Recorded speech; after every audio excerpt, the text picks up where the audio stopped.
We're now moving on to our two panel sessions for this afternoon. This is the first of our two panel sessions, and we're delighted to be joined by Professor Tom Baum, who is the Professor of Tourism and Employment at the University of Strathclyde, and is also an auditor for the ICE assessment panel as well. And Tom will be moderating this panel session today on how to resist the squeeze on tourism, hospitality and events education and make it sustainable and profitable. So welcome, Professor Baum, and over to you.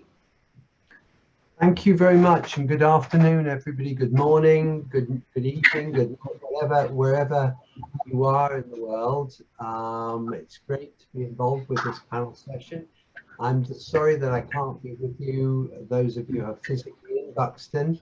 I do have a bottle of Buxton which is very palatable. But greetings from Scotland. The view behind me is from the beautiful island of Iona, where I was last weekend, where I was trapped by storms for a couple of days, couldn't get off island. So I'm lucky to be here to be able to present to you. I want to sort of start our discussion slightly controversially. I want to give you a prompt for subsequent discussion. And I'm going to deliberately speak in part in a fairly hard-hitting way about our partners and our colleagues in the hospitality industry, because I think if we've learned one thing about the world that we live and work in through this global pandemic, is that things do need to change. As you can see from my blonde hair, I've been around the houses for a few years, and I've been lucky enough to work alongside the hospitality industry and hospitality education and training at multiple levels, all sorts of levels, for about 40 years. And one of the things I always reflect on the conversations I have about work and employment and the student experience in the hospitality industry is that very, very, very little has changed. And I think that's an indictment both to us as educators, but it's also very much an indictment to our industry. So I'm going to talk through some ideas, some points initially, and then hopefully we can open up and draw in a wider debate, a wider discussion that will be of value in provoking thoughts, provoking ideas, provoking solutions to some of the challenges we've faced. So I'm going to share my screen now in order to do so. Okay. So for me, the key priority for all of us is rebuilding the trust of employees and students in their future in tourism and hospitality.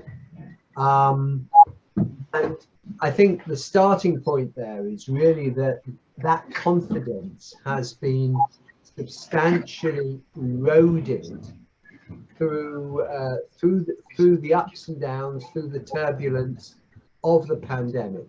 Clearly, that's been different in its impact, different in the way it's in different parts of the world, in different jurisdictions.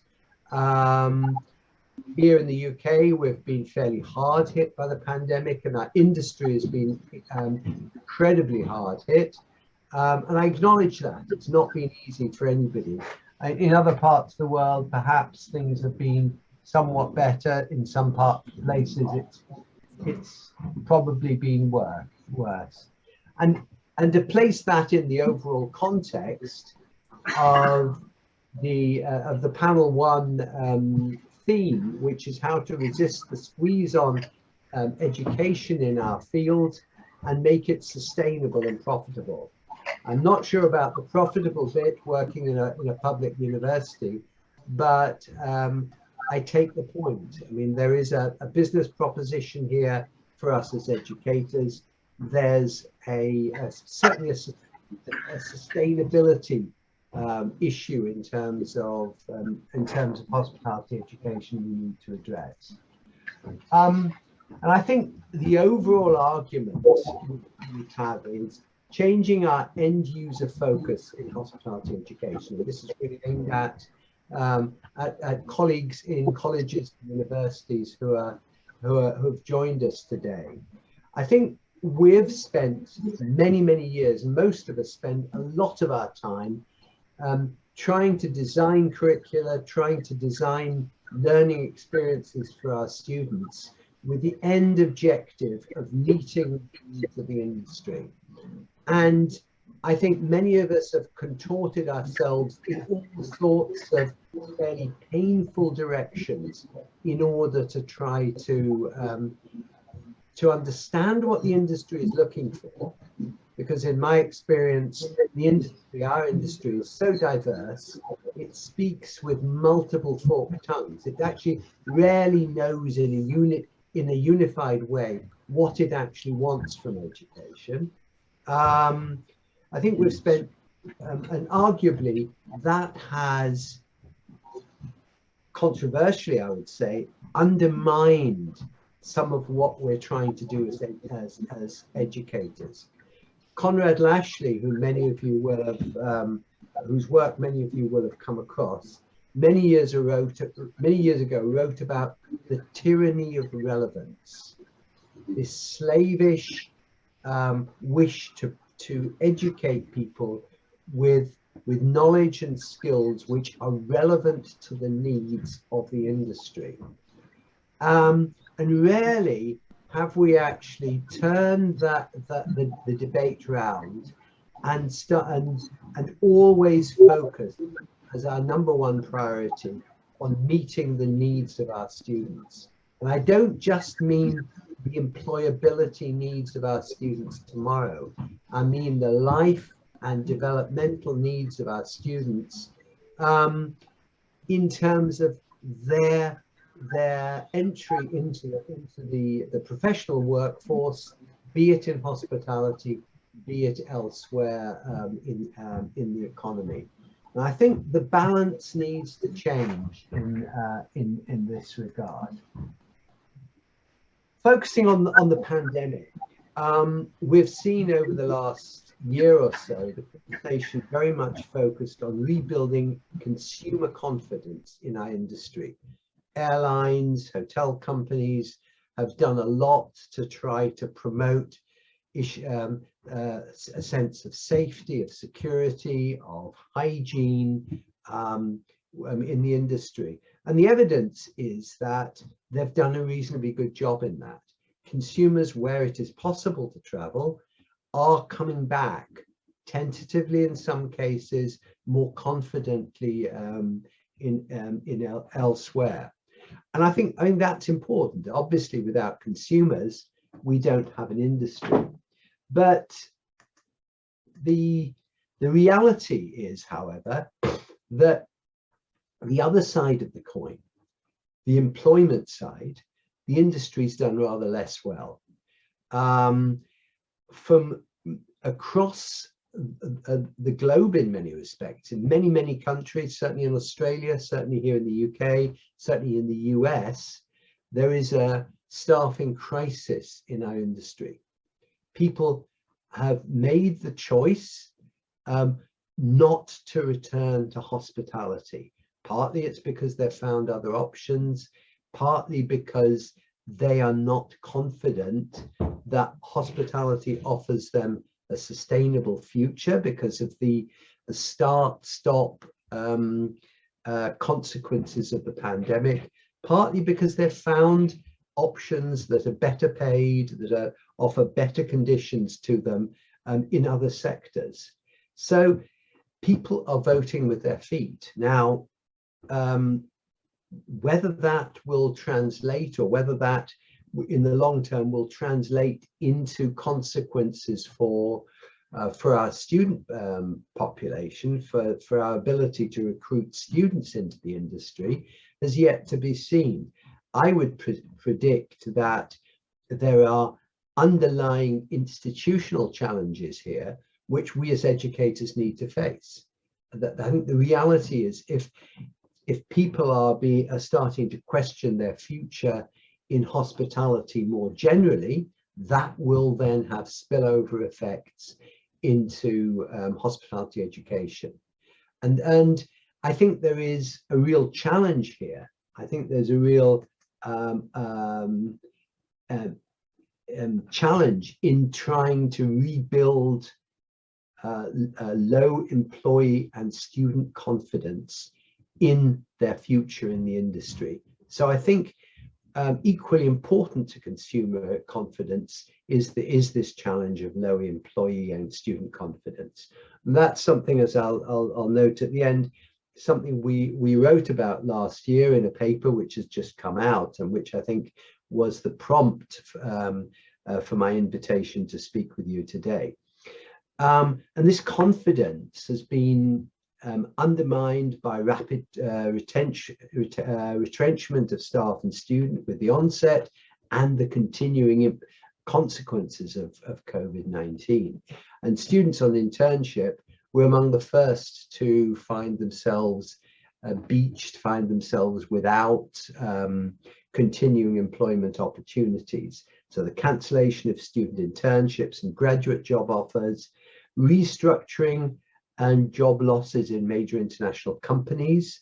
So there are fewer jobs in our industry, particularly with the adoption of technological alternatives to direct service roles, mean that, yeah, cumulatively there are potentially less jobs there to be taken. And uncertainty about educational delivery in the immediate post-COVID period. I think educational providers have adapted incredibly well to new realities of blended, hybrid, online learning. But at the same time, that has spelled all sorts of uncertainties for students. And I think also just the sort of messaging that's hit the media about hospitality jobs, about the challenges faced by people in hospitality work, has made families, has made other stakeholders, students themselves sit back and think, well, are there vocational careers? Are there programs I can take which perhaps give me greater flexibility, give me greater opportunity? So I think there is a real crisis of confidence here, and it's one that we collectively need to address. So I think there's a shared stakeholder challenge here for tourism and hospitality employers and associations, for public agencies involved with with managing and controlling the labour market, certainly for us as educators, but also for advisors. We need to engage with influencers, if you like, within high schools, within other advice centres, and also more generally with other community and family stakeholders. I think we have a big job trying to win back that confidence. And I have seen very little evidence of serious engagement by other than potentially some universities and colleges in trying to address this issue. Rather, I've seen a number of hospitality employer associations crying foul and challenging government to provide the workforce they need and to provide more students, as if they were a commodity for which the industry somehow was entitled to.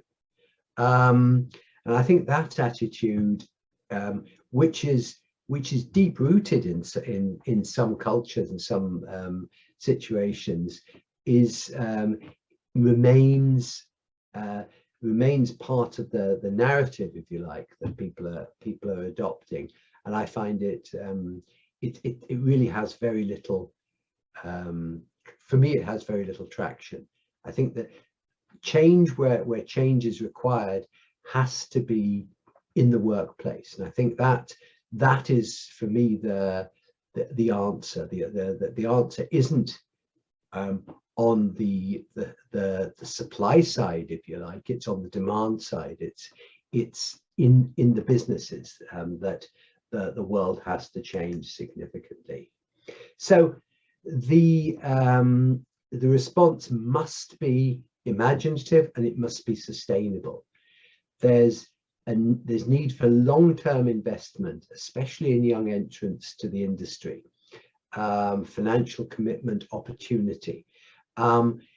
Employers across the service sector are with the exception of hospitality, certainly in this country, are working incredibly hard to recruit young talent. They're offering signing on bonuses, maybe not quite as large as professional sports people get, but very significant in terms of the financial inducement and the longer term financial commitment and opportunity propositions that they're putting on the table. I think our industry needs to do that. It needs to be willing to, rather than taking the attitude that they are doing young people a favor. I think they need to enter into a commitment and a partnership with young people, our students, that's on an equal footing. That we need you, okay, you need us in terms of building your careers, but we need you, and we need the notion of reciprocity, of equality of status within that relationship, something which has traditionally not been the case. So I think we need to build relationships, in terms of the education sector, with our employer partners that guarantee internships and first job positions. We need far stronger assurances for young people that they will be able to get their feet on a meaningful career ladder if they enter hospitality. I think we need to see changes to curriculum and teaching delivery. I think we need to recalibrate the whole tenor of the education that hospitality and tourism students, hospitality students get, so that they are far better equipped for a very changed world. And above all, we need to listen to young people, rather than saying, this is the career, this is the job proposition you get, this is what you will do in your internship. We actually need to understand more what they want from their career. And we need to then frame what's on offer far more sensitively to that understanding. We're not very good, certainly our industry isn't very good at asking those questions. And I think that's critical to this sort of process. At the moment, the traditional relationship model in hospitality, internships and employment is hugely stacked in favor of the employer. It's our students who put their life and career on the line, but everything else in the discussion, in the negotiation, is one of meeting employers' skill shortages, meeting industry needs and standards, meeting customer expectations in terms of the delivery of service, and minimizing labor costs. Let's be honest, that's a significant component, a motivation for employers to take on students for internships. And I think that balance needs to be redressed. Those scales need to be equalized. They need to be balanced in a way that actually gives far more attention to student needs and employee needs indeed going forward. And if that adds costs to the proposition, then we as consumers need to pay for those costs. Because I think one of our challenges in hospitality is that across the piece, consumers have bought into a lowest price at all cost proposition, and for me that is not sustainable. That takes the sustainability out of discussion. And so long as the hospitality industry, as it is in the UK, remains the overall the lowest paid sector within the economy, these are the sort of problems that we are facing will continue. It's not all about pay, but but pay is a significant component, a significant player here. I sort of got into this discussion. I got interested in this discussion about listening to the youthful workforce, listening to students as a key driver of successful employment in a paper I wrote a couple of years ago. And I think it's what the key message there was that we actually should spend far more time listening to the young people we work with, listening to our students, listening to our interns if we're in industry, and using what we hear to shape jobs. Arguably, we should be shaping jobs around people rather than shaping people around jobs. And that, again, is challenging. As an industry, we've historically said, well, here's the job, take it or leave it. It should be, okay, let me find out a bit more about you. Let's find out a way in which we can meet your needs through what we are doing. And if that means changing aspects of the processes and procedures that the industry, through which the industry operates, so be it. So I think from the key role for hospitality education then is to give our students the confidence to take control of and give agency to their working lives. We should be encouraging them to be critical, to be questioning, to ask why more often. We tend to look for students who are compliant, who are docile, who will accept whatever they're told as being the correct way of operating. Let's encourage them to ask why. Let's encourage them to understand their workplaces as living enterprises to which they can make a difference, and to create an environment where they're confident enough to propose the differences they can make, to express what they think they can offer, to recognize the reality of hard work. Yes, we keep being told this about our industry, and this expression that we constantly use, well, that's the reality of the industry. Well, that is accepting the unacceptable in many cases, and I don't think we should be fostering those sort of arguments, or accepting those sort of arguments in terms of the experiences that our students get, but to call out abuse and exploitation of themselves and their colleagues. I think this is important. The industry collectively, and some recent research we've conducted confirms this, tends to brush the abuse and exploitation of the workforce, including students, under the carpet, particularly when it comes from customers. And there's increasing evidence that one of the key factors behind the employment crisis in hospitality at the moment is significant increases in consumer and customer abuse, partly pandemic-led, partly due to a variety of other factors. And for me, that's totally unacceptable. And managers and organizations need to back their employees up to the hilt in those circumstances. The evidence is they don't.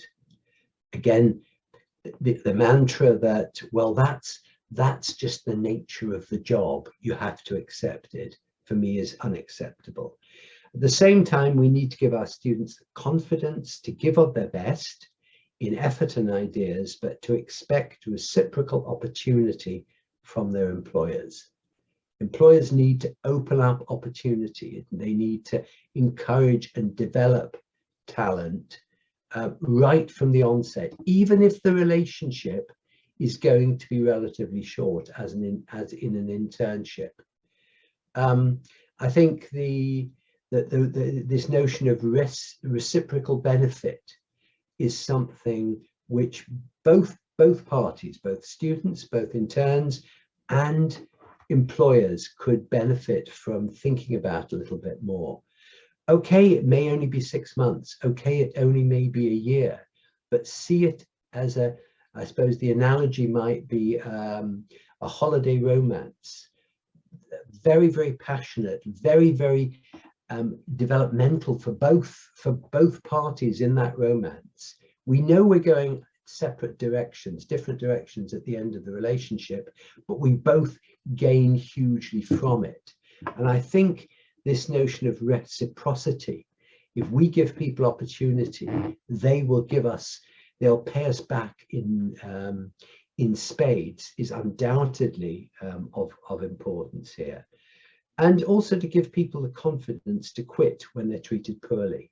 I think we shouldn't be asking people to accept abuse, to accept bad treatment.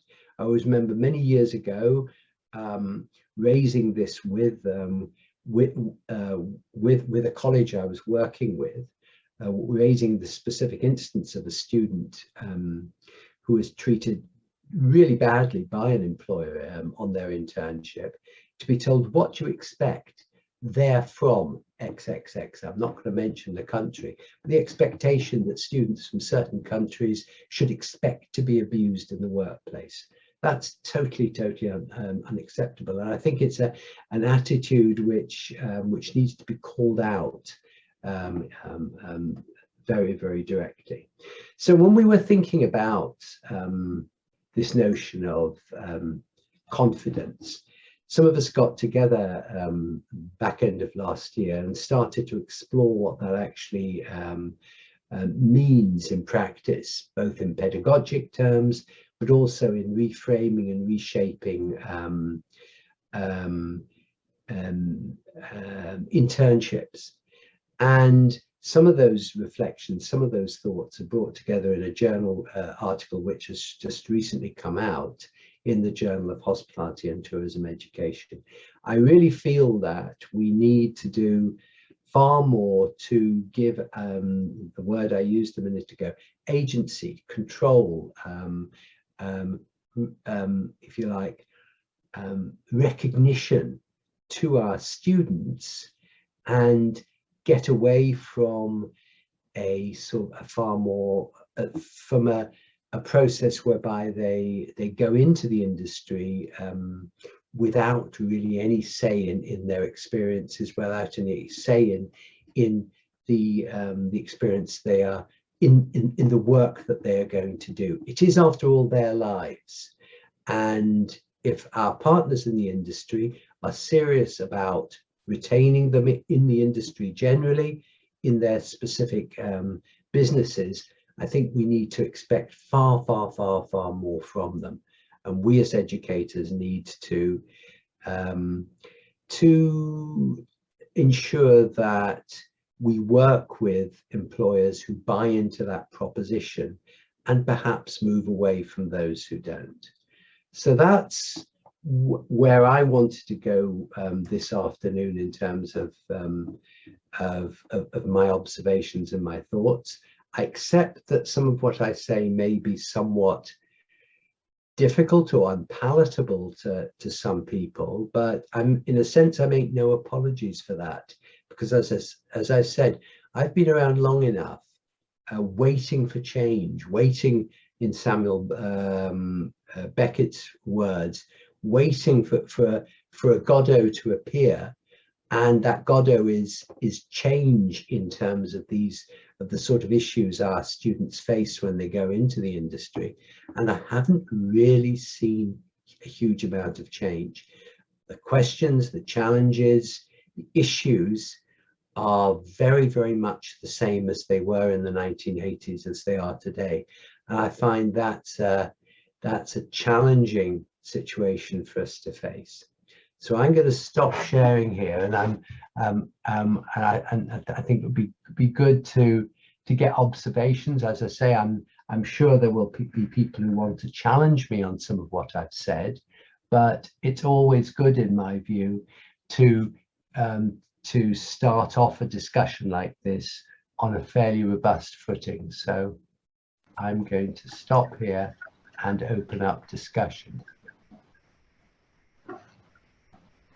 Thanks so much, Tom, for that presentation, and I'll start to invite discussion within the room. So is there anyone that would like to start off with any remarks to what Tom has discussed today? Is there any in the chat? Just before Okay, so Tom, we have one question in the chat from Faith Sampange, and she's asking what you think the role of digital technologies such as AR, or how they will impact employability of our students going forward. I mean, that's a really interesting question, and there's been quite a lot of evidence. Obviously, many of you will have seen it, of hospitality businesses adopting very pragmatically, very proactively, even smaller businesses, technological solutions to, particularly in terms of the service area. So the use of QR codes for menu ordering, the use of accelerated use of automated check-in and things like that. I think that's important. I think, again, at one level, it will eliminate some perhaps less attractive jobs. It'll take some of the less skilled work out of the industry.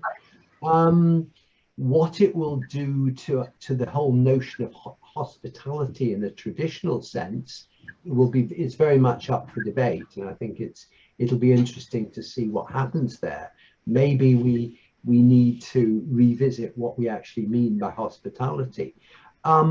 I think in terms of students and internship, unless the students were directly expected to undertake those direct service jobs, which in many cases have been traditionally, it shouldn't affect the good internship jobs we would hope our students would get.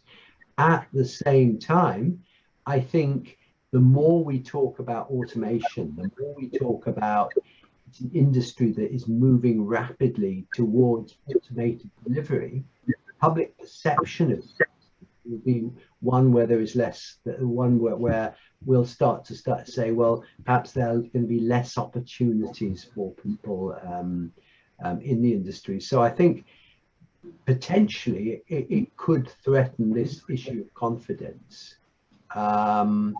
At the same time, it opens up opportunities for people who want to see their careers and their careers in the management of technology, of the technology interface. And clearly there will be jobs, there'll be new jobs, new types of jobs that are going to be available on that side of things. Now, whether they will fall to hospitality graduates, or whether people will be able to access them with a more generic technology background, remains to be seen. So I think that is a good question. I don't think there's a definitive answer to it. That's great. Thank you very much. Is there any other contributions from the room? Yes, please. Yeah, this is Ajay from Hotel School in Hague. My question is, I'm assuming you have shared this knowledge as well with the hotel industry. And I was wondering what kind of response you got from that side. That's a good question. I have talked to industry associations, and I've talked to them in this country. I've talked to them in a couple of other places. I've done presentations to industry fora where I've put forward similar arguments, maybe not quite as directly as this afternoon. Yeah, I think the people who are open to change are willing to listen, but to be fair to the industry, we have seen an industry in crisis which has been really struggling to just to survive, and unfortunately, the sort of thinking and the sort of forward looking that that might allow them to respond positively to some of these arguments hasn't been there. I mean, it's been a case of survival. It's been in this country. It's been a case of getting their businesses up and running again after extended periods of closure. I think it's a conversation that's important going forward, and I think it's a conversation that we as educators need to start to have, perhaps in slightly more subtle ways, with our partners. Thank you.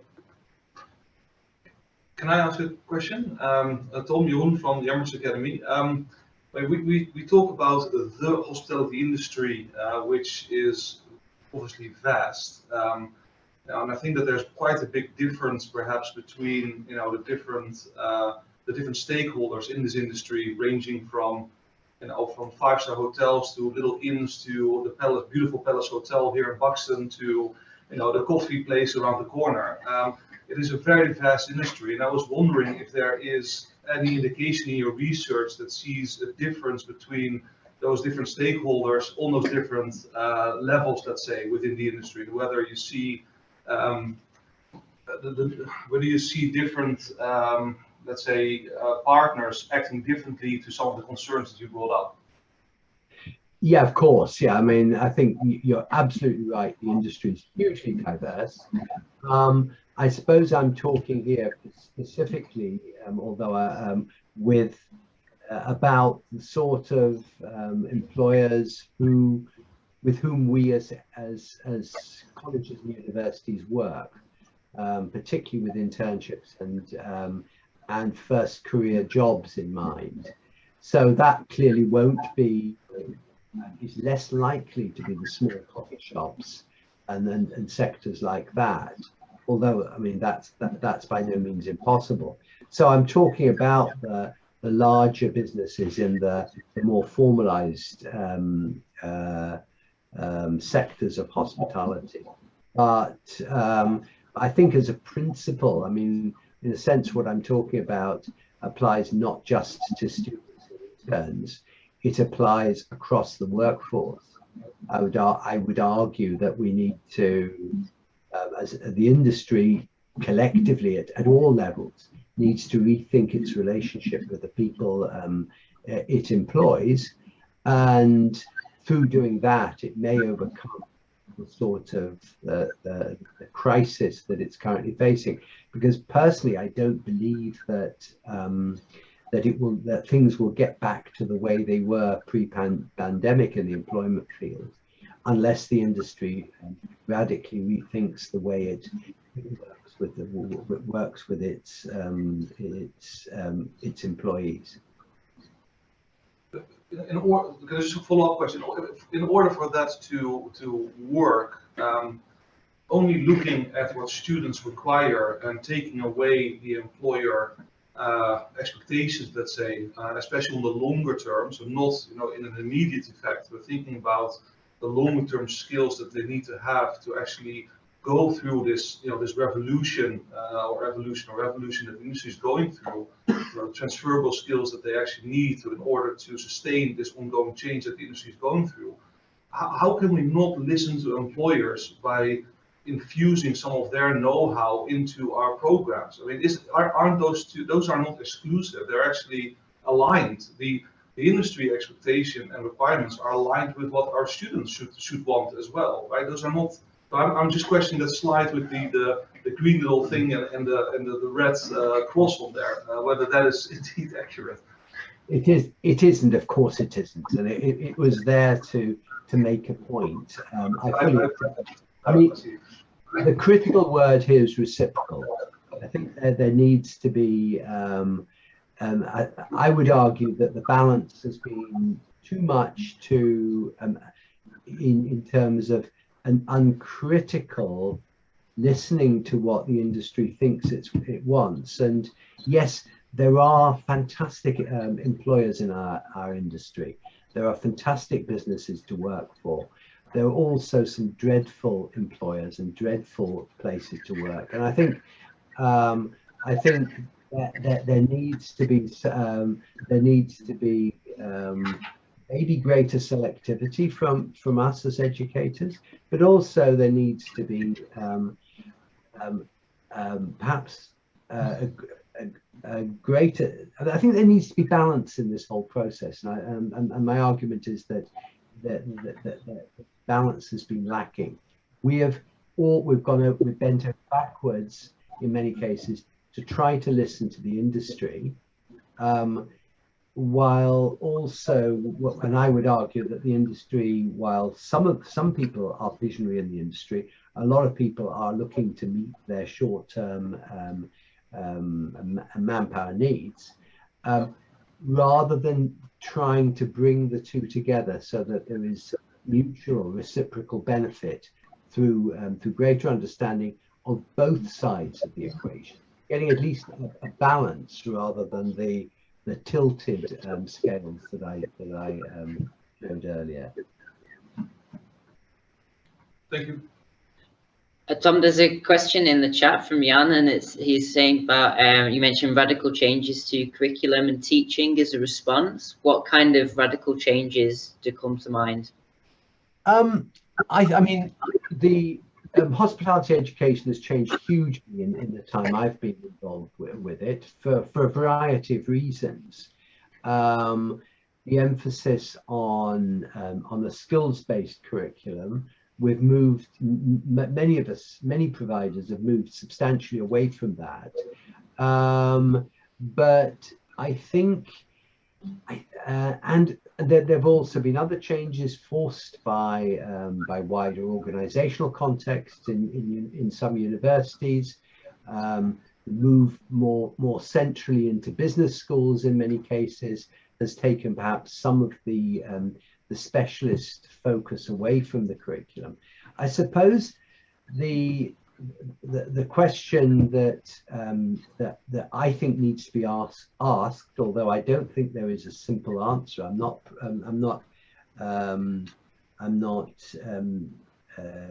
predicating or not assuming the answer. I think the question that needs to be asked is, we've built a notion that the hospitality industry in some ways needs an educational process, needs a learning process that is distinct from other sectors of the economy. And we need to reflect on that our industry is perhaps the only one, maybe with agriculture as an exception, which specifically focuses on educating people for managing in one sector, as opposed to general business administration. If you're going to go into any other business in the economy, you take a general business administration undergraduate degree. You don't take a specialist, a badged, titled degree. You don't take specialist modules in hospitality accounting, hospitality marketing, hospitality human resource management, or whatever it is, hospitality operations. And I sometimes ask myself that question, and I recognize that I'm setting myself up for unemployment by doing so. But why cannot our students study a generic business course, because they need to learn business skills because they're working in a customer-focused business ultimately, and then transfer that general learning into the hospitality workplace. So when it comes to the curriculum question, Jan, I think we might need to rethink the structure of our programs. I think we maybe need to front load the programs with a more generic, business orientated, social science orientated education, and back end it with sector specific learning in the way that some American programs do, where you do where your first 2 years are across the curriculum, business and social science and humanities, and then move into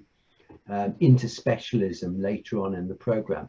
And that way we are giving our students greater opportunity to mix and mingle with their fellow students across the establishment, across the institution, but we're also giving them a wider basis and a wider foundation for their learning, which is not sector specific and which is not and which is perhaps challenging this notion that somehow our industry is special, is unique. It is a business which happens to be operating in a certain context, but then there are other businesses which operate in a specialist context as well, and they don't perhaps need this specialism. So I think give people a broader general education and then build specialism into it, rather than front loading hospitality 101 on the first day that students come into the classroom. Sarah, did you want to comment on that point? I just wanted to comment on that, Tom, because you're actually aligned more with industry than perhaps you might think. Because when I speak to industry, they tell me that they want graduates with aptitude and attitude. They don't really care whether they've got a hospitality degree, a business degree, a history degree. Doesn't really matter. They can teach them those skills when they get them in. They just need people with the right attitude and the right aptitude to learn. So yeah, I think quite aligned with industry really in your comments. Yeah. Okay. I mean that's great to hear. That's great to hear, and I think then that has huge implications for what we do in the education process, doesn't it? And maybe then the ball is more in our court than I was intimating, than I was suggesting. We need to be willing to take aboard the implications of that and to work with industry partners to produce that. I mean, there's no doubt that the industry does, if you like, skill people to do specific roles, or good employers do, in an incredibly short period of time. And the analogy I do is when I first got involved in this area, if we were training front office personnel, they would go through a two-year diploma, specialist diploma program to become a hotel receptionist. Now you can get up to speed as a hotel receptionist from zero, even without any hospitality education. And I've seen this happen in 5-star hotels close to where I work in 2 weeks. So 2 years becomes 2 weeks. So you're absolutely right. But then that does beg some serious questions about what we are doing. Thanks, Tom. Yes, sir. I'll just add in on that as well. Still to what Sarah was saying, I'm Chris from Al Ain in Qatar. I think part of that is also then how we as higher education institutes can fend off the threat that some people have spoken of from growth from things like Coursera and Google, now that they offer online skill sets, and LinkedIn offering these online skill trainings, because they are very much skilled focused. They are not as effective at delivering the critical thinking angle and the more aptitude sets that we are good at then delivering. So that then also adds to the unique selling point that we've got to fend off threats from the MOOCs arising and compromising our abilities in the future. Yeah, I fully agree with that, and I think you hit the nail on the head. I mean, I think it is critical thinking.